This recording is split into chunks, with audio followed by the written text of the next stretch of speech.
বলছি যে 4,38,000 কোটি টাকার বাজেট কেউ কেউ জ্ঞান দিচ্ছিলেন, বিরোধিতা করার তো কিছু নেই, সুযোগ নেই আপনাদের। বলছিলেন আসবে কোথা থেকে, কোথা থেকে আসবে জানেন? বীরভূমে পাথরে কি করেছেন জানেন? আপনাদের হাতে ছিল পার্টি, সব ল্যাম্পোস্ট ছিলেন, আসল তো যুবরাজ, আসল তো ভানুয়াতু।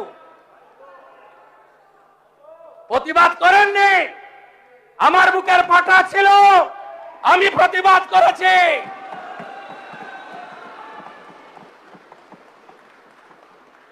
সব মেনে নিয়েছিলেন। 1 বছরে বীরভূমের পাথর থেকে রেভিনিউ দিয়েছেন 60 কোটি টাকা। আর আমরা 9 মে শপথ নেওয়ার পরে 1 মাসে রেভিনিউ দিয়েছি 83 কোটি টাকা। করুন 83 গুণিতক, এটা 100 কোটি হবে। 83 গুণিতক 12,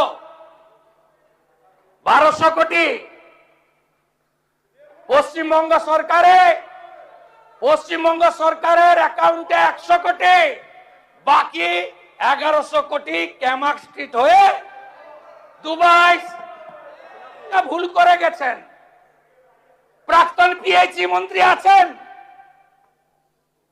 পিএইচই ঠিকাদার কাকদ্বীপের স্টেট ব্যাংকের ব্রাঞ্চ থেকে আইপ্যাকের অ্যাকাউন্টে 10 কোটি টাকা ট্রান্সফার করেছে। ছেড়ে দেব আমি?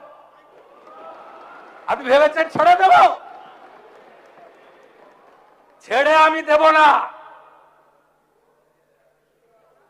মানুষ এসব করার জন্য আমাদের জিতিয়েছেন। আমি আশ্বস্ত করতে চাই বাংলার গণদেবতা জনতা জনার্দনকে, প্রত্যেকটা হিসাব হবে, বিচার হবে, আপনারা শান্তি পাবেন। আমি আপনাদের মুখে নিকোপ্লাস লাগাবো না। আমাদের দিকে আঙ্গুল তোলার আগে আপনারা যা যা করেছেন সেগুলো বলার পরে আঙ্গুল তুলবেন। কোন ভদ্রলোকের গায়ে কেউ হাত দেবে না। আমরা মনে করি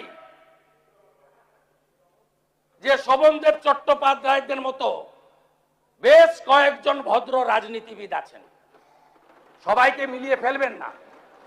সমর মুখার্জিকে দেখলে এখনো উঠে শ্রদ্ধা জানাই।